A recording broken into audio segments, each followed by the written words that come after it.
ದೇವಿ ನಿನ್ನ ವರದಿಂದಲೇ ನನ್ನ ಜನನ, ನಿನಗೆ ನನ್ನ ಕೋಟಿ ಕೋಟಿ ನಮನ. ಕವಿ ಸಮಯ ಅಂತ ಏನಾರಿದೆಯಾ? ನಾನು ಕೂತ್ಕೊಂಡು ಬರೀತೇನೆ ಅಂದ್ರೆ ದಿನದಲ್ಲಿ ಯಾವಾಗ ನನಗೆ ಬಿಡುವಾಗತ್ತೋ ಆ ಟೈಮ್ನಲ್ಲಿ ಕುತ್ಕೊಂಡು ನಾನು ಬರಿತೀನಿ. ನಿಮ್ಮ ಈ ಬಾಲ್ಯದ ನೆನಪುಗಳನ್ನ ಕವಿತೆಗಳಲ್ಲಿ ಕಟ್ಕೊಡುವ ಪ್ರಯತ್ನ ಯಾವ ತರ ಮಾಡಿದ್ರ? ತುಂಬಾ ನೋವಿನಲ್ಲಿದ್ದವಾಗ ಸಂತೋಷದ ಕವಿತೆಗಳನ್ನ ಬರೆದಿದ್ದು ಇದೆ. ಯಾಕೆಂದ್ರೆ ಭಾವ ತೀವ್ರತೆಯನ್ನು ಇಟ್ಕೊಂಡು ಬರೆಯುವಾಗ ಭಾವಗೀತೆಗಳು ಯಾಕೆ ನೀವು ಪಬ್ಲಿಷ್ ಮಾಡಲಿಲ್ಲ ಅಂತ ನನ್ನ ಪ್ರಶ್ನೆ. 6ನೇ ಕ್ಲಾಸ್ನಲ್ಲಿರುವಾಗ ನಾನು ಕವಿತೆ ಅಂತ ಗೊತ್ತಿಲ್ಲ, ಒಂದು 4 ಸಾಲಿನ ರಚನೆಯನ್ನ ನಮ್ಮ ತಂದೆ ಬರೆದಿದ್ದು ನೋಡಿ ನಾನು ಬರಿಬೇಕು ಅಂತ ರಚಿಸಿದೆ. ಕವಿತೆ ತುಂಬಾ ಇಷ್ಟ ಆಯ್ತು. ಅದು ಯಾಕೆ ಬರೆದಿದ್ದು ಅನ್ನಂತೂ ನನಗೆ ಗೊತ್ತಿರಲಿಲ್ಲ. ನಾನು ದೊಡ್ಡವಳಾದ ಮೇಲೆ ನನಗೆ ಅರ್ಥ ಆಯ್ತು. ನಮ್ಮಮ್ಮ ಕುಸುಮ.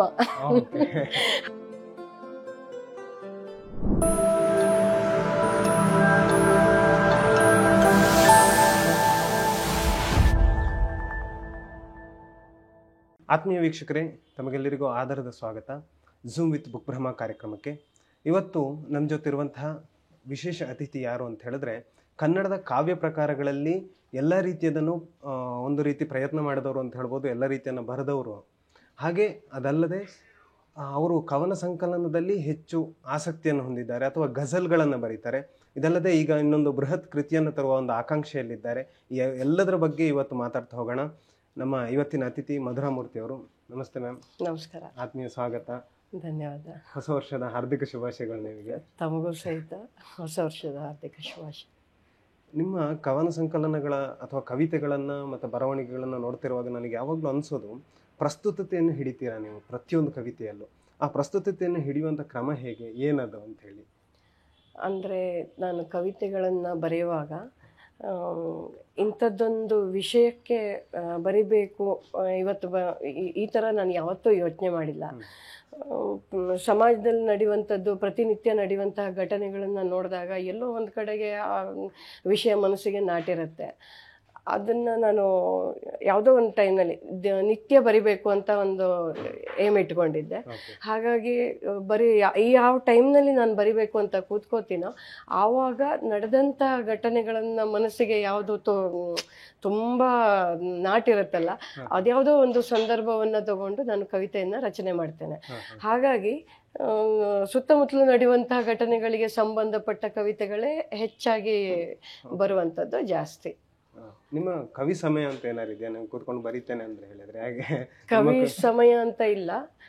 ನಾನು ಈಗ ಇತ್ತೀಚೆಗೆ ಒಂದು 7-8 ವರ್ಷದಿಂದ ನಾನು ಕಾವ್ಯ ಪ್ರಕಾರಗಳಲ್ಲಿ ಬರಿತಾ ಬಂದೆ. ಆವಾಗ ನನಗೆ ದಿನದಲ್ಲಿ ಯಾವಾಗ ನನಗೆ ಬಿಡುವಾಗತ್ತೋ ಆ ಟೈಮ್ನಲ್ಲಿ ಕುತ್ಕೊಂಡು ನಾನು ಬರಿತೀನಿ. ಇಂಥದ್ದೇ ಟೈಮು ಅಂತ ನನಗಿಲ್ಲ. ಆ ಟೈಮ್ನಲ್ಲಿ ಬರೆಯುವಾಗ ಏನು ತೋಚುತ್ತೆ, ನಾನು ಮೊಬೈಲ್ನಲ್ಲಿ ನೋಟ್ ಪ್ಯಾಡ್ ಓಪನ್ ಮಾಡಿದೆ ಅಂತಂದರೆ ಆ ಸಮಯದಲ್ಲಿ ನಾನು ಯಾವುದಾದ್ರೂ ಒಂದು ವಿಷಯನ ಇವತ್ತು ಬರಿಬೇಕು ಅಂತ ಬರೆಯೋಕ್ಕೆ ಯೋಚನೆ ಮಾಡ್ತೀನಿ. ಯಾವುದೋ ಒಂದು ಸಂದರ್ಭವನ್ನು ತಗೊಂಡು ಬರಿತಾ ಹೋಗ್ತೇನೆ. ಹಾಗಾಗಿ ನನಗೆ ಇಂಥ ಸಮಯ ಅಂತ ಇರಲಿಲ್ಲ. ಈಗೊಂದು 2 ವರ್ಷದಿಂದ ನಿತ್ಯ ಬರೆಯೋಕ್ಕಾಗ್ತಾ ಇಲ್ಲ. ಮತ್ತೆ ಟೈಮು ಸಿಗ್ತಾ ಇಲ್ಲ. ರಾತ್ರಿ 11 ಗಂಟೆಯಿಂದ 11:30 ಬರೆಯೋದು ಇಟ್ಕೊಂಡಿದ್ದೀನಿ. ನಮ್ಮ ಮಗ ಇವರೆಲ್ಲ ಎಲ್ಲ ಮಲಗಿರ್ತಾರೆ, ಆ ಟೈಮ್ನಲ್ಲಿ ಕುತ್ಕೊಂಡು ಬರಿತಾ ಇದ್ದೀನಿ. ಮೌನ ಅನ್ನೋದು ನಿಮ್ಮ ಕವಿತೆಗೆ ಸಾಕಾರ ಬೇಕಾಗುತ್ತೆ ಅನ್ಸುತ್ತೆ. ಹಾಗೂ ಅಲ್ಲ, ಯಾಕೆಂದ್ರೆ ನಾನು ದಿನದಲ್ಲಿ ಇಲ್ಲಿ ತನಕ ಅಂದ್ರೆ ಒಂದು 5-6 ವರ್ಷಗಳ ತನಕ ನಾನು ಬಿಡುವಿದ್ದಾಗ ಬರೀತಿದ್ದೆ.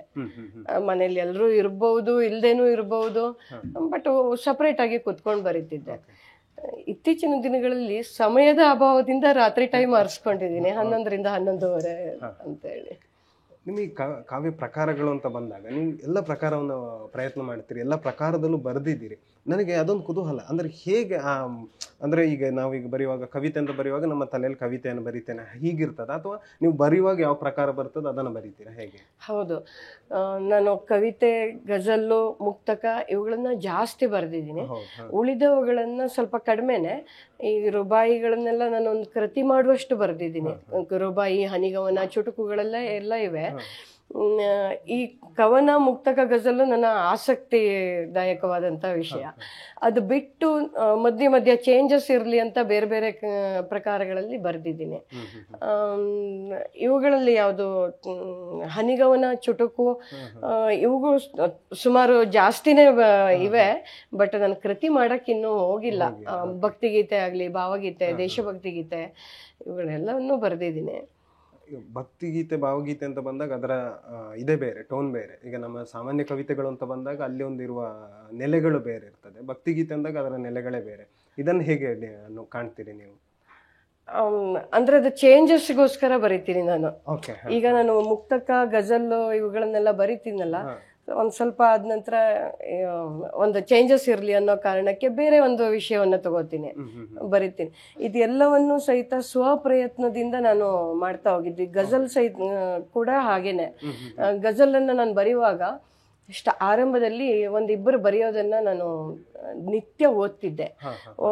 ಓದಿ ಓದಿ ಓದಿ ಅದು ಹೇಗಾಗಿದೆ ಅಂದ್ರೆ ಆ ಗಜಲ್ ಯಾವ ತರ ಇರಬೇಕು, ಆ ನಿಯಮಗಳು ಎಲ್ಲವೂ ನನ್ಗೆ ಕವರ್ ಆಗಿತ್ತು. ಬಟ್ ಆ ನಿಯಮದ ಇದನ್ನ ನಾನು ಯಾವುದು ರವಿ ಆಗ್ಲಿ, ಅದರಲ್ಲಿ ಮತ್ಲ, ಮಕ್ತ, ರದೀಪ್, ಕಾಪಿಯ ಅಂತೆಲ್ಲ ಇರುತ್ತಲ್ಲ, ಅವೆಲ್ಲ ನನಗೆ ಗೊತ್ತಿಲ್ಲ, ಹೆಸರು ಗೊತ್ತಿಲ್ಲ. ನಿಯಮಬದ್ಧವಾಗಿ ನನಗೆ ಬರೆಯಕ್ ಬರ್ತಿತ್ತು. ಒಂದು ಸಡನ್ ಆಗಿ ಒಂದು ಸ್ಪರ್ಧೆಯಲ್ಲಿ ಭಾಗವಹಿಸಿದೆ, ತೃತೀಯ ಬಂತು. ಆಮೇಲೆ ಮತ್ತೊಂದ್ ದಿನ ಭಾಗವಹಿಸಿದೆ, ಪ್ರಥಮ ಬಂತು. ಆ ನಂತರ ನಾನು ಆ ಗಜಲ್ಗಳ ನಿಯಮಗಳನ್ನ ಕೇಳ್ಕೊಂಡು ಬರಿತಾ ಹೋದೆ. ಇದೇ ತರ ಕವಿತೆ ಆಗಲಿ, ಮುಕ್ತಕ ಆಗಲಿ, ರುಬಾಯಿ ಆಗಲಿ, ಎಲ್ಲ ಪ್ರಕಾರಗಳನ್ನು ಬೇರೆಯವರು ಬರೆದಿದ್ದನ್ನ ನಾನು ಬರಿಬೇಕು, ಹೇಗೆ ಬರೆಯೋದು ಅಂತ ವಿಷಯವನ್ನ ತಿಳ್ಕೊಂಡು ನಾನು ಬರಿತಾ ಹೋದೆ. ಇದು ನಾನು ಅದೇ ನಿಮ್ಮ ಕವಿತೆಗಳನ್ನು ಬಂದಾಗ ನಾನು ಕಂಡಂತಹದ್ದು ಪ್ರಸ್ತುತತೆ, ತುಂಬ ಪ್ರಸ್ತುತತೆ. ನೀವು ಈ ದಿನನಿತ್ಯದ ವಿಚಾರಗಳನ್ನು ಹೇಗೆ ಫಾಲೋ ಮಾಡ್ತಿದ್ರಿ? ಯಾವ ಮಾಧ್ಯಮ ನೀವು ಫಾಲೋ ಮಾಡುವಂಥದ್ದು? ಈಗ ನಾನು ಒಂದು ನ್ಯೂಸ್ ಹಚ್ಚಿದ್ರೆ ಅಲ್ಲಿ ಕಾಣುವಂಥದ್ದು ಒಂದು ಮೋಸ, ವಂಚನೆ, ಕ್ರೌರ್ಯ, ಎಲ್ಲೋ ಒಂದ್ ಕಡೆ ಪ್ರಾಮಾಣಿಕತೆ ಮರೆಯಾಗ್ತಾ ಇದೆ. ಇವೆಲ್ಲವೂ ಕೂಡ ಒಂದು ಚಿಂತನೆಗೆ ಹಚ್ಚುತ್ತೆ. ಈ ಥರದ್ದೇ ನಡೀತಾ ಇರುತ್ತಲ್ಲ, ಯಾಕೆ ಪ್ರಾಮಾಣಿಕವಾಗಿ ಒಂದು ಸ್ನೇಹ, ಔದಾರ್ಯವನ್ನ ಜನರು ಬಿಡ್ತಾ ಇದ್ದಾರೆ? ಇಂಥದ್ದು ಜಾಸ್ತಿ ಚಿಂತನೆಗೆ ಒಳಪಡೋದ್ರಿಂದ ಅದೇ ಕವಿತೆಗಳಾಗಿ ಬರ್ತಾ ಇವೆ ಅಂತ ಹೇಳ್ಬೋದು. ಖಂಡಿತ. ನನಗೆ ಅಲ್ಲೊಂದ್ಸರ್ತಿ ಕವಿತೆಗಳನ್ನು ಬರೆಯೋದನ್ನು ನಾವು ಅಬ್ಸರ್ವ್ ಮಾಡಿದಾಗ, ಅಂದರೆ ಪುರುಷ ಸಾಹಿತ್ಯಕ್ಕೂ ಸ್ತ್ರೀಯರು ಬರೆಯೋದಕ್ಕೂ, ಸ್ತ್ರೀಯರೆಲ್ಲೋ ಅಂತರಾಳದಲ್ಲಿ ಕಾಣುವ ಜಗತ್ತಿದೆಯಲ್ಲ, ಅದು ಹೇಗಿರ್ತದೆ ಅಂದರೆ ಅವ್ರ ಅಂತರಾಳದಲ್ಲಿ ಕಾಣುವ ಜಗತ್ತಿಗೂ ಪುರುಷ ಬಾಹ್ಯವಾಗಿ ಹೊರಗಡೆಯಿಂದ ಕಂಡು ಬರೆಯೋದಕ್ಕೂ ಎರಡಕ್ಕೂ ಸಮಾನಾಂತರವಾಗಿದೆ ಅಂತ ಅನ್ಸುತ್ತೆ. ಯಾಕೆಂದರೆ ಅವಳು ಒಳಗಿನ ತುಡಿತಾ ಇದೆಯಲ್ಲ, ಅಷ್ಟು ಈಕ್ವಲ್ ಆಗಿ ಕಾಣುತ್ತೆ. ನೀವು ಯಾವತ್ತಾರ ಹಾಗೇನಾದ್ರು ಫೀಲ್ ಮಾಡ್ಕೊಂಡಿದ್ದೀರಾ, ಏನಾರು ಅನಿಸಿದೆಯಾ ಅಂತೇಳಿ ಬೇರೆ ಕವಿತೆಗಳನ್ನು ಓದುವಾಗ? ಬಹುಶಃ ಈ ಸ್ತ್ರೀಯರಲ್ಲಿ ಭಾವುಕತೆ ಜಾಸ್ತಿ. ಈ ಗಂಡಸರು ಯಾವುದೋ ಒಂದನ್ನ ನೋಡ್ತಾರೆ, ಅದನ್ನ ಅಲ್ಲಿಗೆ ಮರ್ತು ಬಿಡ್ತಾರೆ. ಈ ಹೆಂಗಸರಾದ್ರೆ ಅದನ್ನ ಮನಸ್ಸಿನಲ್ಲೇ ಇಟ್ಕೊಂಡು ಕೊರಗುವಂಥದ್ದು ಅಥವಾ ಅದ್ರ ಬಗ್ಗೆ ಯೋಚನೆ ಮಾಡುವಂಥದ್ದು, ಫೀಲ್ ಆಗೋದು ಜಾಸ್ತಿ ಅಂತ ಅನ್ಕೋತೀನಿ ನಾನು. ಗಂಡಸರಿಗೆ ಫೀಲ್ ಆಗಲ್ಲ ಅಂತಲ್ಲ, ಫೀಲ್ ಆಗತ್ತೆ, ಬಟ್ ಅದ್ರ ಬಗ್ಗೆ ಜಾಸ್ತಿ ಚಿಂತನೆ ಮಾಡಲ್ಲ. ಯಾಕೆಂದ್ರೆ ಅವರಿಗೆ ಕೆಲಸಗಳೋ ಒತ್ತಡನೋ ಏನೋ ಒಂದು ಕಾರಣ ಇರಬಹುದು. ಹೆಂಗಸರು ಜಾಸ್ತಿ ಫೀಲ್ ಆಗೋದ್ರಿಂದ ಮನಸ್ಸಿಗೆ ತಗೋತಾರೆ ಅಂತ ಅನ್ಸುತ್ತೆ ನನಗೆ. ನಾನು ಯಾಕೆಂತ ಕೇಳಿದೆ ಅಂದರೆ, ಈಗ ನೀವು ಹೇಳ್ತೀರ ಸಮಯ ಅಂದರೆ ನಿಮ್ಮ ಒಳಗಡೆ ಒಂದು ಪ್ರಪಂಚ ಸೃಷ್ಟಿ ಆಗ್ತದೆ. ಯಾಕೆಂದರೆ ಯಾವುದೊಂದು ವಿಷಯವನ್ನು ನಾವು ನೋಡಿದಾಗಲೂ ಪ್ರತಿಯೊಬ್ಬನಿಗೂ ನನ್ನ ಪ್ರಪಂಚದೊಳಗಡೆ ಅದೊಂದು ಸ್ವೀಕಾರ ಆಗಿರ್ತದೆ. ಈ ಪ್ರಪಂಚದ ಒಳಗಡೆ ಬಂದಾಗ ನಾವು ಅದನ್ನೇನೋ ಬರೀಲಿಕ್ಕೆ ಸಾಧ್ಯ ಆಗೋದು ಅಂತ ನನಗೆಲ್ಲೋ ಅನ್ಸೋದು. ಅಂದರೆ ಈಗ ನಾನು ಯಾವುದಾದ್ರೂ ಒಂದು ಕವಿತೆಯನ್ನು ಬರಿತೀನಿ ಅಂತಂದರೆ, ಒಂದು ವಿಷಯವನ್ನು ತಗೊಂಡ್ರೆ ಆ ವಿಷಯದ ಆ ಸಂದರ್ಭದಲ್ಲಿ ನಾನೇ ಇದ್ದೀನಿ ಅನ್ನುವಂಥದ್ದು ಕಲ್ಪನೆ ಮಾಡ್ಕೊಂಡು ಬರಿತೀನಿ. ಹಾಗಾಗಿ ನನ್ನ ಕವಿತೆ ಮತ್ತೆ ಗಜಲ್ಗಳಲ್ಲೆಲ್ಲ ಭಾವತೀವ್ರತೆ ಜಾಸ್ತಿ. ಹೆಚ್ಚಿನ ಕವಿತೆಗಳಲ್ಲಿ ಭಾವತೀವ್ರತೆ ಜಾಸ್ತಿ ಇರುತ್ತೆ. ಆ ಸಂದರ್ಭಕ್ಕೆ ನಾನು ಹೋಗಿ ನಾನಿದ್ರೆ ಹೇಗಿರುತ್ತೆ ಅಂತ ಫೀಲ್ ಮಾಡ್ಕೊಂಡು ಬರಿತೀನಿ. ಅದೇ ನೀವು ಈಗ ಭಾವತೀವ್ರತೆ ಜಾಸ್ತಿ ಅಂದರೆ, ನೀವು ಭಾವಗೀತೆಗಳೊಂದು ಪುಸ್ತಕ ಆಗುವಷ್ಟು ಇದೆ ಅಂತಾನು ಹೇಳಿದ್ರಿ. ಭಾವ ತೀವ್ರತೆಯನ್ನು ಇಟ್ಕೊಂಡು ಬರೆಯುವಾಗ ಭಾವಗೀತೆಗಳು ಯಾಕೆ ನೀವು ಪಬ್ಲಿಷ್ ಮಾಡಲಿಲ್ಲ ಅಂತ ನನ್ನ ಪ್ರಶ್ನೆ. ಯಾಕಂದ್ರೆ ಭಾವಗೀತೆಗಳಲ್ಲಿ ಕನ್ನಡದಲ್ಲಿ ಒಂದಿಷ್ಟು ಹೆಚ್ಚಿನ ಜನಕ್ಕೆ ಇಷ್ಟಪಡುವಂತ ಒಂದು ಪ್ರಕಾರ ಅಂತ. ಇಲ್ಲ, ಮಾಡಬಾರ್ದು ಅಂತಲ್ಲ. ಹಾ. ನಾನು 2021ರಿಂದ ನಾನು ಕೃತಿಗಳನ್ನ ಮಾಡೋಕೆ ಯೋಚನೆ ಮಾಡಿದೆ. ಅಲ್ಲಿ ತನಕ ಮಾಡೇ ಇರಲಿಲ್ಲ. 2021ರಲ್ಲಿ 2 ಕೃತಿಯನ್ನ ಮಾಡಿದೆ, ಮಧುರ ಗಜಲ್ಲು, ಗೋಧುಳಿ ಗಜಲ್ಲು. 22ರಲ್ಲಿ ಸುಮಧುರ ಮುಕ್ತಕ ಕೃತಿಯನ್ನು ಮಾಡಿದೆ. ಆಮೇಲೆ 23ರಲ್ಲಿ ಅಂತರ್ಭಾವ, 24ರಲ್ಲಿ ನೀರ ಮೇಲಿನ ನೆರಳು. ನಾನು ಶುರು ಮಾಡಿದಾಗಿಂದ ಪ್ರತಿ ವರ್ಷನೂ ಕೃತಿಗಳನ್ನು ಮಾಡ್ತಾನೆ ಬಂದಿದ್ದೀನಿ. ಅಲ್ಲಿ ತನಕ ನನಗೆ ಮಾಡೋ ಯೋಚನೆ ಬಂದಿರಲಿಲ್ಲ. ಹಾಗಾಗಿ ಇನ್ನು ಮುಂದೆ ನಾನು ಭಾವಗೀತೆ, ದೇಶಭಕ್ತಿ ಗೀತೆ, ಹನಿಗವನ, ಆಮೇಲೆ ಮತ್ತೆ ಗಜಲ್ ಕೃತಿಯನ್ನು ಮಾಡೋ ಯೋಚನೆ ಇಟ್ಕೊಂಡಿದ್ದೀನಿ. ವರ್ಷ ಮಾಡ್ತಾ ಹೋಗ್ತೀನಿ. ಹಾಗಾಗಿ ಮುಂದಿನ ದಿನಗಳಲ್ಲಿ ಸಿಗುತ್ತೆ ಭಾವಗೀತೆ ಕೂಡ. ನಿಮ್ಮ ಕಾವ್ಯಕ್ಕೆ ಸಿಕ್ಕಂತಹ ಹಿನ್ನೆಲೆ ಅಂದ್ರೆ ನನಗನ್ಸೋದು ನಿಮ್ಮ ಬಾಲ್ಯವೋ ಅಥವಾ ನಿಮ್ಮ ಬೆಳೆದ ಪರಿಸರವೋ ಅಥವಾ ಏನು ಅಂತ ಹೇಳಿ. ನನ್ನ ಕಾವ್ಯಕ್ಕೆ ಸ್ಫೂರ್ತಿ ನನ್ನ ತಂದೆಯವರು. ಅಂದ್ರೆ ನನ್ನ ತಂದೆಯವರು ಕವಿತೆಗಳನ್ನ ರಚನೆ ಮಾಡ್ತಿದ್ರು. ನಾನು ಅದನ್ನ ನೋಡಿ ನನಗೂ ಕವಿತೆಗಳನ್ನ ಬರಿಬೇಕು ಅನ್ನುವಂಥದ್ದು ನನಗೆ ಬಂತು. ನಾನು ಶುರು ಮಾಡಿದ್ದೆ ಚಿಕ್ಕ ವಯಸ್ಸಿನಲ್ಲಿ.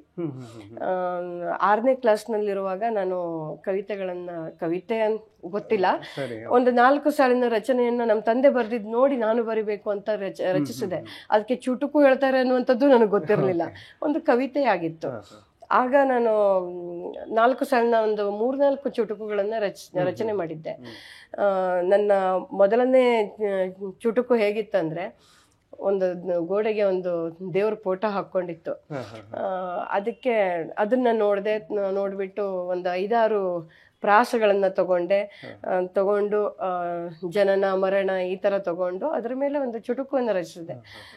ನನ್ನ ಮೊದಲನೇ ಚುಟುಕು, ದೇವಿ ನಿನ್ನ ವರದಿಂದಲೇ ನನ್ನ ಜನನ, ನಿನಗೆ ನನ್ನ ಕೋಟಿ ಕೋಟಿ ನಮನ, ನನ್ನನ್ನು ಆಕರ್ಷಿಸಿತು ನಿನ್ನ ನಯನ, ನಿನ್ನ ನೆನೆಸಿಕೊಂಡಾಗ ರೋಗವೆಲ್ಲ ಶಮನ.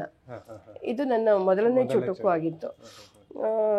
ನಂತರ ನಾನು ಸಾಹಿತ್ಯವನ್ನ ಮುಂದುವರಿಬೇಕು ಅನ್ನುವಂಥದ್ದು ನನಗೆ ಇರಲಿಲ್ಲ. ಆವಾಗ ನಾನು ಒಂದು 3-4 ಬರೆದು ಸ್ಟಾಪ್ ಮಾಡಿಬಿಟ್ಟೆ. ನಂತರ ನಾನು ಕಾಲೇಜ್ ದಿನಗಳಲ್ಲಿ ಮತ್ತೊಂದಷ್ಟು ಬರೆದೆ. ಆವಾಗಲೂ ಸಹಿತ ಯಾರು ಚೆನ್ನಾಗಿ ಬರೀತೀಯ, ಮುಂದುವರಿಸು, ಈ ಥರ ಎಲ್ಲ ಯಾರು ಹೇಳಿದ್ದಿಲ್ಲ ನನಗೆ. ಮದುವೆ ಆದಮೇಲೆ ಕೆಲವಷ್ಟು ಬರೆದೆ. ಅವಾಗ ಒಂದು 30-40 ಕವಿತೆಗಳಾಗಿದ್ವು ಅಲ್ಲಿಗೆ. ಅದರ ನಂತರ ನಮ್ಮನೆಯವರು ಸಹಿತ ಇಂಟ್ರೆಸ್ಟ್ ಏನು ತೋರಿಸ್ತಿರ್ಲಿಲ್ಲ. ಹೇಗಿದೆ ರೀ, ಹೇಳಿ ಹೇಗಿದೆ ರೀ ಅಂತಂದರೆ ಚೆನ್ನಾಗಿದೆ ಅಂತ ಹೇಳಿ ಒಂದೇ ಶಬ್ದದಲ್ಲಿ ಮುಗಿಸ್ಬಿಡೋರು. ಅದರ ನಂತರ ನಾನು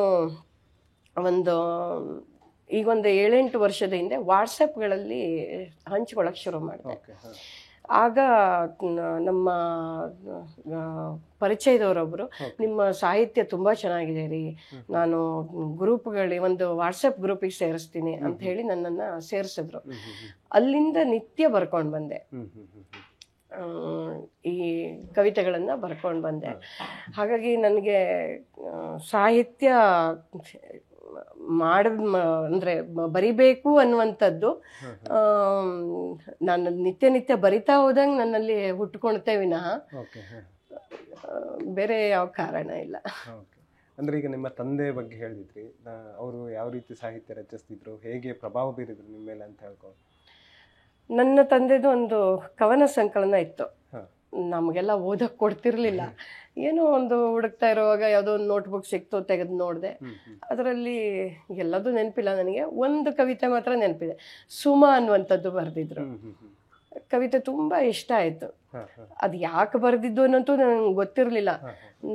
ನಾನು ದೊಡ್ಡವಳಾದ ಮೇಲೆ ನನಗೆ ಅರ್ಥ ಆಯ್ತು, ನಮ್ಮಮ್ಮ ಕುಸುಮ. ಹಾಗಾಗಿ ಅವರು ನಮ್ಮಮ್ಮನ ಮೇಲೆ ಬರ್ದಿದ್ದಿರ್ಬೋದು. ಆ ಕವಿತೆ ನೆನಪಿಲ್ಲ ನನಗೆ, ಬರ್ದಿದ್ದಿರ್ಬೋದು ಅಂತ ಅನ್ಕೊಂಡೆ. ಆ ಕವಿತೆ ಬಹಳ ಇಷ್ಟ ಆಗಿತ್ತು, ನೆನಪಿಲ್ಲ. ಆದ್ರೆ ಅವರು ಕಾವ್ಯ ಪ್ರಕಾರವನ್ನೇ ಪ್ರಯತ್ನ ಮಾಡಿದವರು. ಅವ್ರು ಏನೇನ್ ಬರ್ದಿದ್ರು ಅಂತ ನನಗೆ ಗೊತ್ತಿಲ್ಲ, ಆಸಕ್ತಿ ಇತ್ತು, ಬರಿತಿದ್ರು. ಅವರು ಮಣ್ಣಿಂದ ಗಣಪತಿಗಳನ್ನ ಮಾಡ್ತಿದ್ರು. ಗಣಪತಿ, ಹನುಮಂತ, ಸರಸ್ವತಿ ಕಲೆ ತುಂಬಾ ಚೆನ್ನಾಗಿತ್ತು, ಅವರಲ್ಲಿ ಪ್ರತಿಭೆ ಇತ್ತು. ಊರಿನ ನೆನಪುಗಳನ್ನು ಹಂಚ್ಕೊಳ್ಳೋದಾದ್ರೆ ನಿಮ್ಮ ಬಾಲ್ಯ ಮತ್ತು ಊರನ್ನ ನೆನಪು ಹಂಚ್ಕೊಳ್ಳೋದು. ನಾವು ಮಾಗೋಡು, ಹೊನ್ನಾವರ ಮಾಗೋಡು ಅಂತ ನಮ್ದು ಹಳ್ಳಿ. ಅದು ಅಲ್ಲಿ ತೋಟ ಕೊಟ್ಟಿಗೆ ಎಲ್ಲನೂ ಇತ್ತು. ಪ್ರಾಥಮಿಕ ಶಾಲೆಯನ್ನು ನಾನು ಅಲ್ಲೇ ಮುಗಿಸಿದೆ, ಮನೆ ಹತ್ರನೇ ಒಂದು ಅರ್ಧ ಕಿಲೋಮೀಟ್ರಿಗೆ ಇತ್ತು. ನಂತರ ಇದರಲ್ಲಿ ಸಂಶಯ ಅನ್ನುವಂಥದ್ದು ಗುಡ್ಡದ ಮೇಲಿತ್ತು, ಹೈಸ್ಕೂಲಿಗೆ ಹೋಗೋದು. ಪ್ರತಿನಿತ್ಯ 4 ಕಿಲೋಮೀಟ್ರ್ ನಡ್ಕೊಂಡು ಹೋಗೋದು, 4 ಕಿಲೋಮೀಟ್ರ್ ನಡ್ಕೊಂಡು ಬರೋದು. ನನಗೆ ಸೈಕಲ್ ಅಂದರೆ ಆಗ್ತಿರ್ಲಿಲ್ಲ, ಇವತ್ತಿಗೂ ಭಯ. ಗಾಡಿ ಓಡಿಸ್ತೀನಿ, ಕಾರ್ ಓಡಿಸ್ತೀನಿ, ಎಲ್ಲನೂ ಕಲಿತೆ, ಬಟ್ ಸೈಕಲ್ ಬ್ಯಾಲೆನ್ಸೇ ಇಲ್ಲ ನನಗೆ.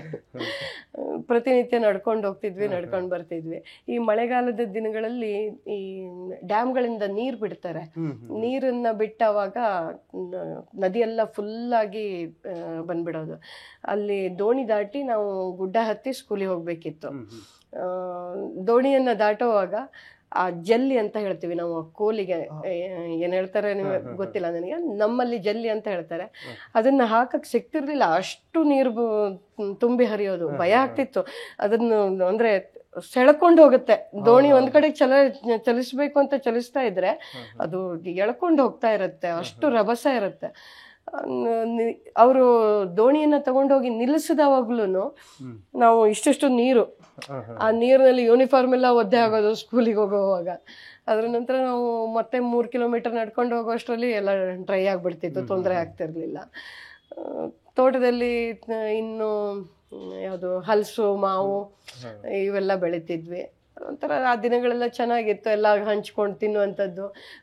ರಜಾ ಇದ್ದವಾಗ ಹೋಗಿ ಬೆಟ್ಟಕ್ಕೆ ಹೋಗಿ ಇದು ನೇರಳೆ ಹಣ್ಣು, ಸಂಪಿಗೆ ಹಣ್ಣು, ಕರಿಮುಳ್ಳೆ ಹಣ್ಣು, ಆಮೇಲೆ ಇದು ಯಾವುದು ಬಿಳಿ ಮುಳ್ಳೆ ಹಣ್ಣು, ಇಂಥವುಗಳನ್ನೆಲ್ಲ ಕುಯ್ಯೋದು. ಆ ನೆನಪುಗಳು ಚಂದ. ಈ ನಿಮ್ಮ ಬಾಲ್ಯ ಈಗಿನ ಜನರೇಷನ್ಗೆ ಸಿಗುದಿಲ್ಲ ಅನ್ಕೊಳ್ತೇನೆ, ತುಂಬಾ ಕಡಿಮೆ ಜನಕ್ಕೆ ಸಿಗ್ತಾ. ಹೌದು, ನಮ್ಮ ಬಾಲ್ಯದ ಸವಿ ಈಗಿನ ಮಕ್ಳಿಗೆ ಸಿಗಲ್ಲ. ಸಿಟಿಯಲ್ಲಿ ಏನ್ ಸೈಕಲ್ ಓಡಿಸೋದು ಬಿಟ್ರೆ ಏನೋ ಮನೆ ಒಳಗೆ ಕುತ್ಕೊಂಡು ಆಟ ಆಡುವಂತ ಇಂಡೋರ್ ಗೇಮ್ಸ್. ಹೊರಗಡೆ ಹೋದ್ರೆ ಒಂದು ಬ್ಯಾಟು ಬಾಲು ಬಿಟ್ರೆ ಮತ್ತೇನು ಸಿಗಲ್ಲ. ಹೌದು. ನಿಮ್ಮ ಈ ಬಾಲ್ಯದ ನೆನಪುಗಳನ್ನ ಕವಿತೆಗಳಲ್ಲಿ ಕಟ್ಕೊಡುವ ಪ್ರಯತ್ನ ಯಾವ ತರ ಮಾಡಿದ್ರ? ಅದು ಮಾಡಿದೀರಾ, ಆಗಿದೆಯಾ ಅಂತ? ಬಾಲ್ಯದ ನೆನಪುಗಳನ್ನ ಕವಿತೆಯಲ್ಲಿ ಕಟ್ಟುವ ಪ್ರಯತ್ನ? ಇಲ್ಲ, ಕಡಿಮೆ, ತುಂಬಾ ಕಡಿಮೆ. ಎಲ್ಲೋ ಒಂದು ಹಳ್ಳಿಯ ಬದುಕು ಅಂತ ಒಂದು ಕವಿತೆ ಬರೆದಿದ್ದೀನಿ ಅನ್ಸುತ್ತೆ. ನಾನು ನನ್ನ ಬದುಕಿಗೆ ಸಂಬಂಧಿಸಿ ಬರ್ಕೊಂಡು ಹೋಗಿದ್ದು ಬಹಳ ಕಮ್ಮಿ. ಪ್ರಸ್ತುತ ವಿದ್ಯಮಾನಗಳಲ್ಲಿ ನಡೆಯುವಂಥದ್ದನ್ನ ನೋಡಿ ಮನಸ್ಸಿಗೆ ನಾಟಿದ್ದನ್ನ ಬರ್ಕೊಂಡು ಹೋಗುವಂಥದ್ದೇ ಜಾಸ್ತಿ. ಇನ್ನು ನಾನು ತುಂಬಾ ನೋವಿನಲ್ಲಿದ್ದವಾಗ ಸಂತೋಷದ ಕವಿತೆಗಳನ್ನು ಬರೆದಿದ್ದು ಇದೆ. ಯಾಕೆಂದ್ರೆ ಆ ನೋವನ್ನ ಡೈವರ್ಟ್ ಮಾಡಬೇಕು ಅನ್ನುವಂಥ ಕಾರಣಕ್ಕೆ ಖುಷಿಯ ಸಂದರ್ಭಗಳನ್ನ ಒಂದು ತಗೊಂಡು ಕವಿತೆಗಳನ್ನ ಬರೆಯುವಂಥದ್ದು. ಇನ್ನು ತುಂಬಾ ಖುಷಿಯಲ್ಲಿದ್ದಾಗ ನೋವಿನ ಕವಿತೆಗಳನ್ನ ಬರೆದಿದ್ದು ಇದೆ. ನನಗೆ ಖುಷಿ ಇದ್ದಿರತ್ತೆ, ಆ ದಿನ ಏನೋ ಒಂದು ನೋಡಿರ್ತೀನಿ, ಬೇಜಾರು ಮಾಡ್ಕೊಂಡಿರ್ತೀನಿ, ಅದ್ರ ಮೇಲೆ ಕವಿತೆಯನ್ನ ಬರೆದಿರ್ತೀನಿ. ಹಾಗಾಗಿ ಅದಕ್ಕೂ ಇದಕ್ಕೂ ಸಂಬಂಧವೇ ಇಲ್ಲ. ಬೇರೆಯವರೆಲ್ಲ ಹೆಂಗ್ ಬರೀತಾರೆ ಗೊತ್ತಿಲ್ಲ ನನಗೆ, ನನ್ನ ರೀತಿ ಈ ತರ. ನಿಮಗೆ ಯಾವ್ದಾರೊಂದು ವಿಷಯ ಇದನ್ನ ಕವಿತೆ ಆಗಿಸ್ಬೇಕು ಅಂತ ಕಾಡಿದ್ದಿದೆ ಅಂದ್ರೆ ಅದನ್ನ ದಿನ ಇಡೀ ನೀವು ಯೋಚನೆ ಮಾಡ್ತಾ ಆತರ ಕವಿತೆ ಇದು ಮಾಡ್ತೀರಾ, ಅಥವಾ ನೀವು ಹೇಳಿದಾಗೆ ಕೂತ ಕೂಡಲೇ ನಿಮಗೆ ಏನ್ ಅನ್ಸುತ್ತೆ ಅದನ್ನ ಕೂತ ಕೂಡಲೇ ಬರೆಯೋದೇ ಹೆಚ್ಚು. 90% ನಾನು ಬರಿಬೇಕು ಅಂತ ಕೂತಾವಾಗ ಯಾವ್ದಾದ್ರು ಒಂದು ಸಂದರ್ಭವನ್ನ ತಗೊಂಡು ಬರೆಯುವಂಥದ್ದು ಜಾಸ್ತಿ. ಆತರ ರಚನೆ ಮಾಡಿದ್ದು ಇದೆ. ಈಗ ಯಾವುದೋ ಒಂದು ಹೆಣ್ಣು, ಉದಾಹರಣೆಗೆ ಒಂದು ಭ್ರೂಣ ಹತ್ಯೆಯನ್ನ ಮಾಡಬೇಕು ಬೇಡ ಅನ್ನುವಂಥದ್ದು ನಿರ್ಧಾರಕ್ಕೆ ಬರ್ತಾರೆ.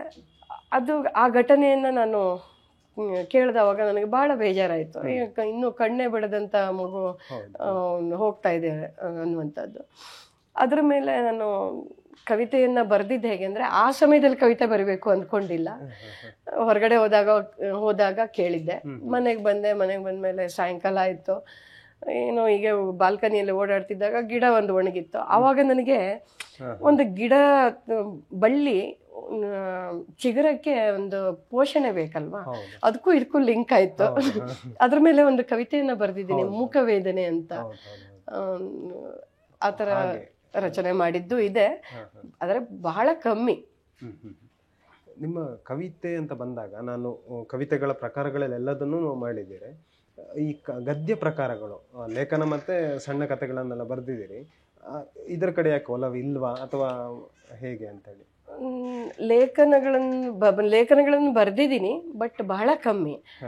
ಒಲವಿಲ್ಲ ಅಂತಲ್ಲ, ಬಟ್ ಅಷ್ಟೊಂದು ಇನ್ವಾಲ್ವ್ ಆಗಿಲ್ಲ ಅದರಲ್ಲಿ ನಾನು ಅಂತಾನೆ ಹೇಳ್ಬೋದು. ಬರಿಬೇಕು ಅನ್ನುವಂಥದ್ದು ಇದೆ. ಇದರಲ್ಲಿ ಒಲವು ಜಾಸ್ತಿ ಇರೋದ್ರಿಂದ, ಕವಿತೆ ಗಜಲ್ಗಳನ್ನ ಒಲವು ಜಾಸ್ತಿ ಇರೋದ್ರಿಂದ ಮುಂದುವರಿತಾ ಬಂದೆ. ಬರ್ದಿದ್ದೀನಿ, ನ್ಯಾನೋ ಕಥೆಗಳನ್ನ ಬರ್ದಿದ್ದೀನಿ, ಲೇಖನಗಳನ್ನು ಬರ್ದಿದ್ದೀನಿ, ಕೆಲವನ್ನ ಪೇಪರಿಗೆ ಕೊಟ್ಟಿದ್ದೀನಿ, ಪಬ್ಲಿಷ್ ಆಗಿದೆ. ತುಂಬಾ ಕಮ್ಮಿ. ಅಂದ್ರೆ ನನಗೆಲ್ಲೊಂದು, ನಾನು ಇತ್ತೀಚೆಗೆ ಕಾದಂಬರಿಗಳನ್ನ ಕಥೆಗಳನ್ನು ಓದುವಾಗ ಅನ್ಸೋದು, ಯಾವುದೊಂದು ವಿಷಯವನ್ನ ವಿಸ್ತಾರವಾಗಿ ಹೇಳಲಿಕ್ಕೆ ಕಥೆ ಅಥವಾ ಕಾದಂಬರಿ ಒಂದು ತುಂಬಾ ಕವಿತೆಯು ಕಟ್ಟಿ ಕೊಡ್ತದೆ. ಆದ್ರೆ ಕವಿತೆ ಕೆಲವೊಮ್ಮೆ ಒಳಭಾವ ಜನಕ್ಕೆ ಅರ್ಥ ಆಗ್ತದೋ ಅನ್ನೋ ಒಂದು ಪ್ರಶ್ನೆ ಇರ್ತದೆ. ನಿಮ್ಗೆ ಯಾವ ತರ ಆತರ ಕಾಡಿದ್ಯಾ? ನಾನು ಬರ್ದದ್ದು ಜನಕ್ಕೆ ಇದ್ರ ಅರ್ಥ ಆಗ್ತದೆ? ಈಗ ನೀವು ಇದು ಭ್ರೂಣ ಹತ್ಯೆ ಬಗ್ಗೆನೇ ಹೇಳಿದ್ರಿ, ಅಲ್ಲಿ ನೀವು ರೂಪಕವಾಗಿ ಗಿಡವನ್ನ ಇಡ್ತೀರಾ, ಗಿಡ ಸಾಯ್ತಿರೋದು, ಒಣಗ್ತಿರೋ, ಅದರ ಪೋಷಣೆ ಇಲ್ಲದೆ ಇರೋದನ್ನ ನೆನಿತೀರಾ. ಇಲ್ಲಿ ತಾಯಿ ಮಗುವಿನ ಒಂದು ಬಾಂಧವ್ಯವನ್ನು ಹೇಳ್ತಿದ್ದೀರಿ. ಇದೆರಡೂ ಜನಕ್ಕೆ ಅರ್ಥ ಆಗ್ತದಂತೆ, ಅರ್ಥ ಆಗಿದೆ, ಅರ್ಥ ಆಗುತ್ತೆ ಅನ್ನೋದ್ರ ಅರ್ಥ ಆಗತ್ತೆ ಅನ್ಕೋತೀನಿ. ಕಾರಣ ನಂದು ಸರಳ ಪದಗಳು.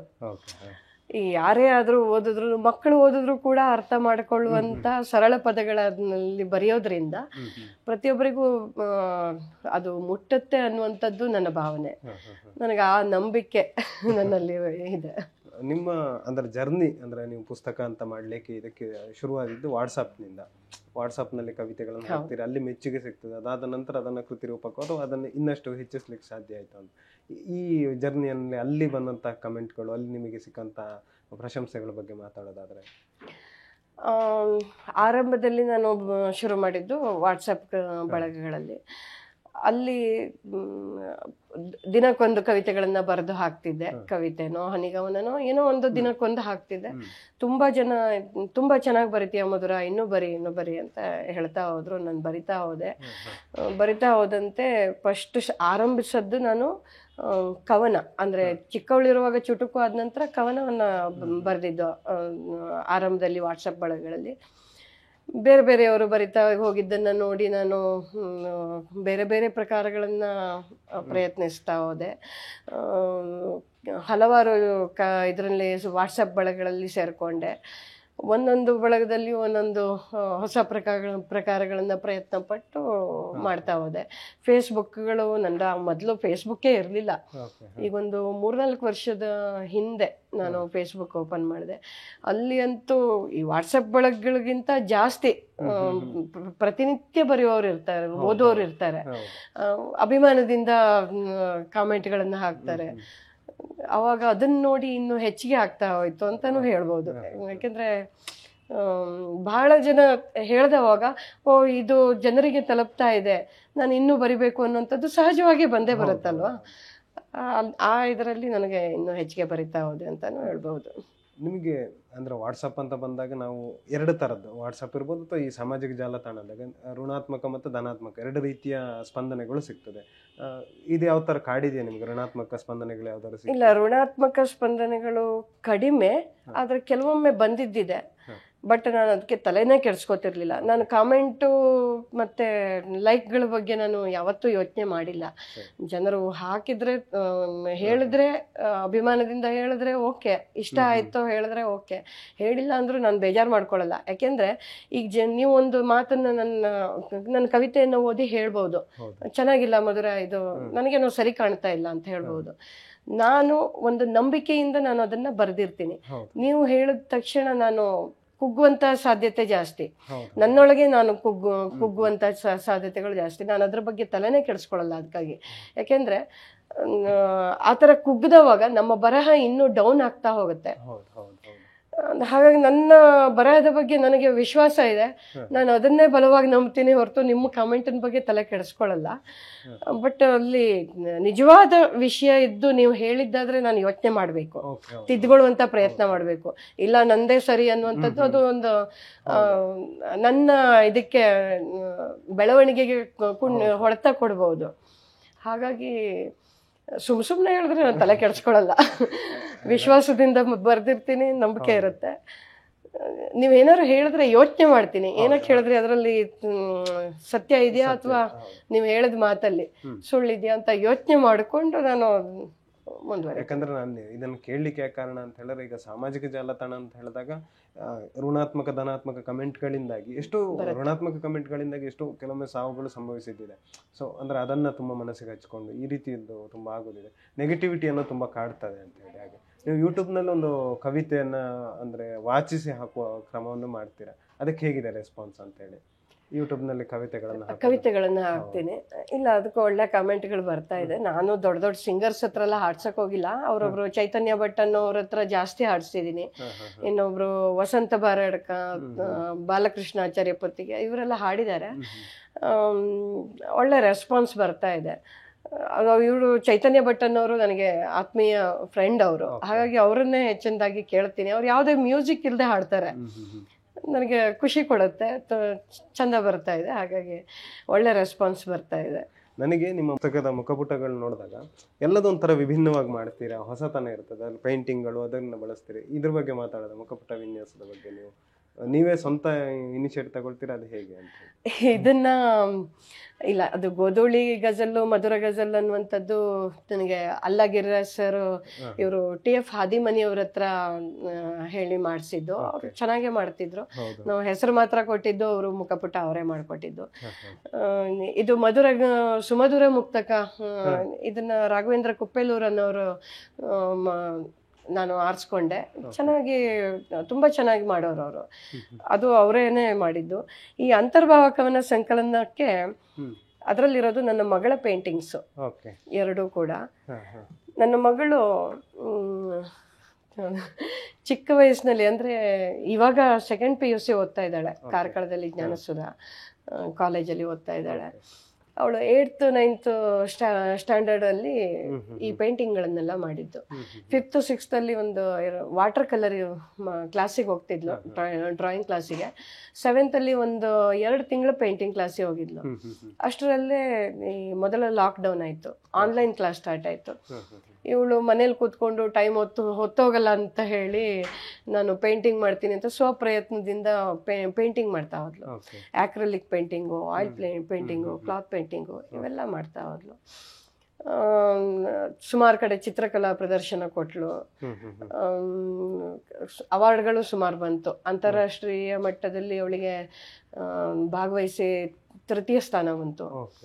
ಆಮೇಲೆ ನ್ಯಾಷನಲ್ ಲೆವೆಲ್ನಲ್ಲಿ ಚಿತ್ರಕಲಾ ವಿಶ್ವರತ್ನ, ಬೆಸ್ಟ್ ಆರ್ಟಿಸ್ಟ್ ಅವಾರ್ಡು, ಆಮೇಲೆ ಇದರಲ್ಲಿ ರಾಜ್ಯ ಮಟ್ಟದಲ್ಲಿ ಸ್ವರ್ಣ ಕಲಾರತ್ನ, ಕನ್ನಡ ಕುಲತಿಲಕ, ಕರುನಾಡ ರತ್ನ, ಈ ಥರ ಎಲ್ಲ ಮಾಡ್ತಾ ಹೋದ್ಲು. ಚೆನ್ನಾಗಿ ಮಾಡ್ತಾಳೆ. ಮಗಳೇ ಚಿತ್ರ ಬಿಡಿಸೋಳಿರುವಾಗ ಯಾಕೆ ನಾನೊಂದು ಕೃತಿಗೆ ನಾನು ಹಾಕೋಬಾರ್ದು ಅಂತ ಅನ್ನಿಸ್ತು. ಹಾಗಾಗಿ ಅಂತರ್ಭಾವ ಕವನ ಸಂಕಲನಕ್ಕೆ ಅದನ್ನ ಹಾಕೊಂಡೆ. ಈಗ ನೀವು ಮುಂದೆ ಒಂದು ದೊಡ್ಡ ಹೆಜ್ಜೆ ನೆಡ್ತಾ ಇದ್ದೀರಿ, ಒಂದು ಮಹಾಕಾವ್ಯವನ್ನು ರಚಿಸುವ ರೀತಿಯಲ್ಲಿ. ಇದರ ಬಗ್ಗೆ ಮಾತಾಡೋದಾದ್ರೆ? ಖಂಡಿತ. ಇದನ್ನ ನನಗೆ ಇವರು ನೀರ ಮೇಲಣ ನೆರಳು ಕೃತಿಗೆ ಬೆನ್ನುಡಿ ಬರೆದವರು ಕಮ್ನಾಡಿಗ ನಾರಾಯಣ್ ಸರ್ ಅವರು, ಖ್ಯಾತ ಕತೆ ಕಾದಂಬರಿ ಬರೆಯೋರು. ಅವರು ಹೀಗೆ ಒಂದಿನ ಮಾತಾಡ್ತಾ ಇರುವಾಗ, ಮಧುರ ಅವರೇ, ನೀವು ಕವಿತೆ, ಗಜಲ್ಲು, ಮುಕ್ತಕ ಇವುಗಳನ್ನೆಲ್ಲ ತುಂಬ ಚೆನ್ನಾಗಿ ಬರೀತೀರಾ, ಅವನ್ನೆಲ್ಲ ಸ್ವಲ್ಪ ಸೈಡ್ ಮಾಡಿ ನೀವು ಯಾಕೆ ಇದು ಮಹಾಕಾವ್ಯವನ್ನು, ಯಾವುದಾದ್ರೂ ರಾಮಾಯಣ ಅಥವಾ ಮಹಾಭಾರತ ಯಾವುದಾದ್ರೂ ನಿಮಗಿಷ್ಟವಾದದ್ದನ್ನು ಬರಿಬಾರ್ದು ಅಂತಂದರು. ಸರ್ ನಾನಾ ಅಂತಂದೆ. ನೀವೇನೆ ಬರಿಬೋದು ಅಂತಂದರು. ಅದೆಲ್ಲ ಲಾಂಗ್ ಟೈಮ್ ಸರ್, ಆಗತ್ತೋ ಇಲ್ವೋ ಅಂತಂದೆ. ಸುಮ್ಮನೆ ಯಾರ್ಯಾರಿಗೂ ಹೇಳಕ್ಕಾಗತ್ತಾರೆ, ನೀವು ಬರಿತೀರಾ, ನನಗೆ ವಿಶ್ವಾಸ ಇದೆ ನೀವು ಬರಿತೀರಾ, ಯೋಚನೆ ಮಾಡಿ ಅಂತಂದ್ರು. ಆಮೇಲೆ ಡೌಟಲ್ಲೇ ಕಾಲ್ ಕಟ್ ಮಾಡಿದೆ, ಯೋಚನೆ ಮಾಡ್ತಾ ಅವಳಿದೆ, ಬರಿಬೋದಾ. ನನಗೆ ಅವತ್ತು ಏನೂ ಅನಿಸಿಲ್ಲ, ನಿರ್ಧಾರಕ್ಕೆ ಬರೋಕ್ಕಾಗಿಲ್ಲ. 2ನೇ ದಿನ ನಾನು ಯಾಕೆ ಬರಿಬಾರ್ದು ಅಂತ ಅನ್ನಿಸ್ತು. ನಾನು ಬರಿಬೋದು ಅಂತ ಅನ್ನಿಸ್ತು. 3ನೇ ದಿನ ಬರಿಲೇಬೇಕು ಅಂತ ಡಿಸೈಡ್ ಮಾಡಿಕೊಂಡು, ರೆಫರೆನ್ಸ್ಗೆ ಯಾವುದಾದ್ರೂ ಬೇಕಲ್ಲ, ಅದಕ್ಕೆ ಇವರು ಭಾರತ ದರ್ಶನಕ್ಕೆ ಹೋಗಿ ವಾಲ್ಮೀಕಿ ರಾಮಾಯಣವನ್ನು ರೆಫರೆನ್ಸ್ ಆಗಿ ತಗೊಂಡು ಬಂದು 4ನೇ ದಿನ ಗುರುಪೂರ್ಣಿಮೆ ಆಗಿತ್ತು, ಸ್ಟಾರ್ಟ್ ಮಾಡಿಬಿಟ್ಟೆ. 991 ಚೌಪದಿಗೆ ಬಾಲಕಾಂಡ ಮುಗೀತು. ಅಯೋಧ್ಯಕಾಂಡವನ್ನು ಶುರು ಮಾಡಿದ್ದೀನಿ. ಅದು ಸುಮಾರು ಒಂದು 210 ಚೌಪದಿಗಳಾದವು. ಬರಿಬೇಕು, ಒಂದು 2-3 ವರ್ಷ ಹಿಡಿಯುತ್ತೆ. ಅಂದ್ರೆ 11 ಸಂಪುಟ ಇದೆ. 11 ಸಂಪುಟ. ನಾ ಇನ್ನು 2ನೇ ಸಂಪುಟದಲ್ಲಿ ಇದ್ದೀನಿ. 2-3 ವರ್ಷ ಆಗತ್ತೆ. ಲಾಂಗ್ ಟೈಮ್ ಆದ್ರೂ ಕೂಡ ಒಂದು ನೆಮ್ಮದಿಯನ್ನ ಕೊಡುವಂಥದ್ದು, ಖುಷಿಯನ್ನ ಕೊಡುವಂಥದ್ದು ಅದು ಮುಗ್ದವಾಗ. ಆ ಒಂದು ಖುಷಿಗಾಗಿ ಕಂಟಿನ್ಯೂ ಮಾಡ್ತಾ ಇದ್ದೀನಿ. ಅಂದ್ರೆ ಈ ಪ್ರಕಾರ ತುಂಬಾ ಜನ ಬರೆದಿದ್ದಾರೆ. ಈಗ ರಾಮಾಯಣದ ಕಾವ್ಯ ರೂಪದಲ್ಲೆಲ್ಲ ತುಂಬಾ ಜನ ಕಡೆ ಸಿಗ್ತದೆ. ಅದಾಗಿ ನೀವು ಪ್ರೇರಣೆಯಾಗಿ ತಗೊಂಡಿದ್ದೀರಿ. ನಾನು ಚೌಪದಿಯಲ್ಲಿ ಬರಿತಾ ಇದ್ದೀನಿ. ಗದ್ಯ ರೂಪದಲ್ಲಿ ಬಹಳ ಜನ ಬರೆದಿದ್ದಾರೆ. ವಾರ್ಧಕ ಷಟ್ಪದಿ, ಭಾಮಿನಿ ಷಟ್ಪದಿಯಲ್ಲೂ ಬರೆದಿದ್ದಾರೆ. ಚೌಪದಿಯಲ್ಲಿ ಬರೆದಿದ್ದು ಬಹುಶಃ ನಾನು ಮೊದಲಿಗಳು ಅಂತ ಅನ್ಕೊಂಡಿದ್ದೀನಿ. ಇನ್ನು ತನಕ ಯಾರು ಬರ್ದಿಲ್ಲ ಅನ್ಕೊಂಡಿದ್ದೀನಿ. ನಾನು ಕೇಳಿಲ್ಲ, ಬರ್ದಿದ್ದು ಗೊತ್ತಿಲ್ಲ ನನಗೆ. ನಂದೇ ಮೊದಲಿರ್ಬೋದು ಅಂತ ಅನ್ಕೊಂಡಿದ್ದೀನಿ. ಕಾರಣ ಈ ಭಾಮಿನಿ ವಾರ್ಧಕ ಷಟ್ಪದಿಯಲ್ಲಿ ಸ್ವಲ್ಪ ಸುಲಭ, ಬರೆಯೋಕ್ಕೆ ಸುಲಭ. ಪ್ರಾಸವನ್ನ ಕವರ್ ಮಾಡಿಕೊಂಡು ಗಣ ವಿಂಗಡಣೆಯನ್ನ ಮಾಡಿಕೊಂಡು ಹೋದ್ರೆ ಆಯ್ತು. ಈ ಜಗಣ ಲಗಾದಿಗಣದ ತಲಬಿಸಿ ಇಲ್ಲ. ನಮ್ಮ ಈ ಚೌಪದಿಯಲ್ಲಿ ಏನಾಗುತ್ತೆ, 1ನೇ ಸಾಲಿನಲ್ಲಿ ಬರೆದಿದ್ದು 2ನೇ ಸಾಲಿನಲ್ಲಿ ಮುಗಿಬೇಕು, 3ನೇ ಸಾಲಿನಲ್ಲಿ ಶುರು ಮಾಡಿದ್ದು 4ನೇ ಸಾಲಲ್ಲಿ ಮುಗಿಬೇಕು. 4 ಸಾಲುಗಳಲ್ಲಿ ಆ ವಿಷಯವನ್ನ ಕ್ಲೋಸ್ ಮಾಡಬೇಕು, ಇನ್ನೊಂದು ಚೌಪದಿಗೆ ನೆಕ್ಸ್ಟ್ ಹೋಗ್ಬೇಕು. ಅವಾಗ ಅಲ್ಲಿ ಪ್ರಾಸಗಳನ್ನ ಕವರ್ ಮಾಡ್ಬೇಕು, ಲಗಾದಿಗಣ ಜಗಣಗಳನ್ನ ತಪ್ಪಿಸ್ಬೇಕು. ಉದಾಹರಣೆಗೆ ವಿಭೀಷಣ ಅನ್ನುವಂಥದ್ದು ಜಗಣ ಆಗತ್ತೆ. ಈಗ ಒಂದು ಗುರುವಿನ ಹಿಂದೆ 2 ಮಾತ್ರೆ ಲಘು ಇರಬೇಕು, 2 ಲಘು ಇರಬೇಕು, ಅಥವಾ ಗುರುನೇ ಇರಬೇಕು. ಒಂದು ಗುರುವಿನ ಹಿಂದೆ ಏಕಲಘು ಬಂದ್ರೆ ಅದು ಜಗಣ ಆಗತ್ತೆ.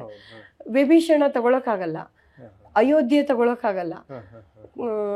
ಆಮೇಲೆ ಈ ಕೋಸಲ ಅಲ್ಲ, ಇನ್ನು ಯಾವುದೋ ಒಂದು ಪದ ಇದೆ, ನೆನಪಿಲ್ಲ.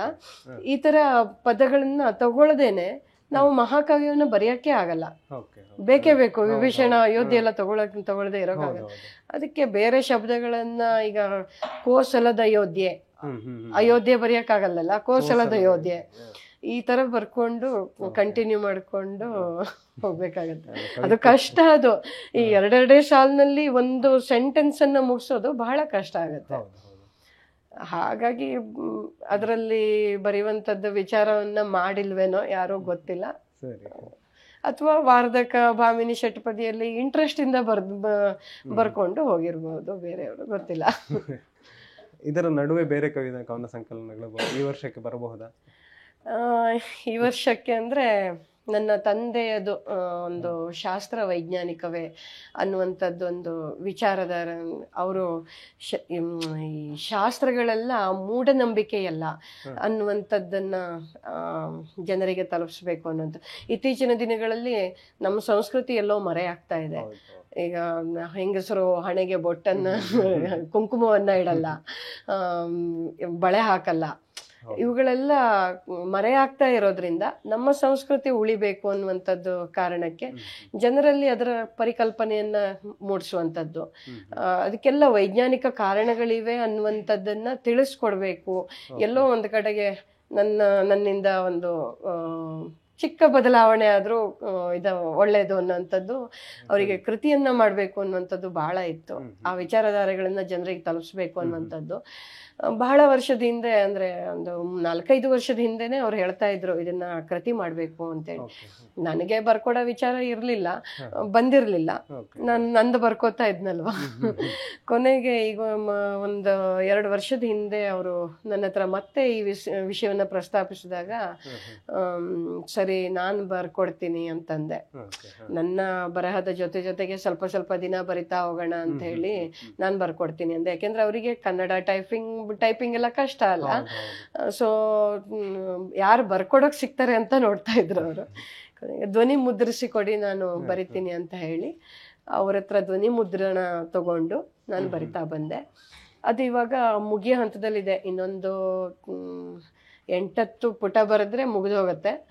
ಮುಗಿದ್ರೆ ಅದನ್ನ ಕೃತಿ ಮಾಡ್ಬೇಕು. ಅವರಿಗೆ ಈ ಮಂತಲ್ಲಿ ಆಗತ್ತಾ ಇಲ್ಲೋ ಡೌಟ್. ನೆಕ್ಸ್ಟ್ ಮಂತಲ್ಲಿ ಅದನ್ನ ಲೋಕಾರ್ಪಣೆ ಮಾಡ್ಬೇಕು ಅನ್ನುವಂಥದ್ದು ಒಂದು ವಿಚಾರ ಇದೆ. ನಿಮ್ಮ ಪ್ರಕಾಶನದಲ್ಲಿ ತರ್ತೀರಾ? ನಮ್ಮ ಪ್ರಕಾಶನ ಯಾವುದು ಸಮರ್ಥ ಪ್ರಕಾಶನ ಇದರಲ್ಲಿ ತಗೊಂಡ್ ಬರೋಣ ಅನ್ನೋ ವಿಚಾರ ಇದೆ. ನಿಮ್ಮ ಕವಿತೆಗಳನ್ನ ಓದಿ ಮುನ್ನುಡಿಯಲ್ಲಿ ಒಬ್ರು ಬರೀತಾರೆ, KS ಮತ್ತೆ JSS ಅವರ ಭಾವಗಳನ್ನ ನಾವು ಇದರಲ್ಲಿ ಕಾಣಬಹುದು ಅಂತ ಹೇಳಿ. ಈ ಬಗ್ಗೆ ನೀವೇನ್ ಹೇಳ್ತೀರಾ ಅಂತ ಹೇಳಿ. ನನ್ನ ಕವಿತೆಗಳಲ್ಲಿ ಸರಳವಾಗಿ ಬರೆಯೋದ್ರಿಂದ ಹೆಚ್ಚಿನ ಜನರನ್ನ ತಲುಪಕ್ಕೆ ಸಾಧ್ಯ. ಓಕೆ. ಸೊ ಆ ನಿಟ್ಟಿನಲ್ಲೇ KS ಅಥವಾ ನರಸಿಂಹಸ್ವಾಮಿಯವರಾಗಲಿ, ರುದ್ರಪ್ಪ ಅವರಾಗಲಿ ಹೆಚ್ಚಿನ ಜನರನ್ನ ತಲುಪಿದ್ರು ಅಂತ ಅನಿಸುತ್ತೆ. ಹಾಗಾಗಿ ಸರಳ ಪದಗಳಲ್ಲಿ ಇರೋದ್ರಿಂದ ನನ್ನ ಕವಿತೆಗಳು ಹೆಚ್ಚಿನ ಜನರಿಗೆ ತಲುಪ್ತಾ ಇವೆ ಅಂತ ಹೇಳ್ಬೋದು.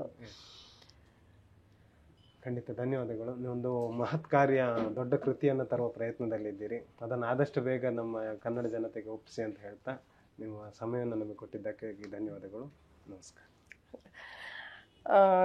ನನಗೆ ಇಂಥದ್ದೊಂದು ಅವಕಾಶವನ್ನು ಕೊಟ್ಟು ನನ್ನ ಬಾಲ್ಯವನ್ನಾಗಲಿ ಸಾಹಿತ್ಯವನ್ನಾಗಲಿ ಎಲ್ಲವನ್ನೂ ನಿಮ್ಮೊಂದಿಗೆ ಹಂಚಿಕೊಳ್ಳೋಕ್ಕೆ ಅವಕಾಶ ಕೊಟ್ಟಂತಹ ಬುಕ್ ಬ್ರಹ್ಮದ ಎಲ್ಲರಿಗೂ ಸಹಿತ ಧನ್ಯವಾದಗಳು. ಈ ವಾರದ ಬುಕ್ ಬ್ರಹ್ಮ ವಿಶೇಷ ಇದಾಗಿತ್ತು. ಇಂತಹ ಇನ್ನಷ್ಟು ವಿಡಿಯೋಗಳಿಗಾಗಿ ಬುಕ್ ಬ್ರಹ್ಮವನ್ನು ಫಾಲೋ ಮಾಡಿ. ಧನ್ಯವಾದ.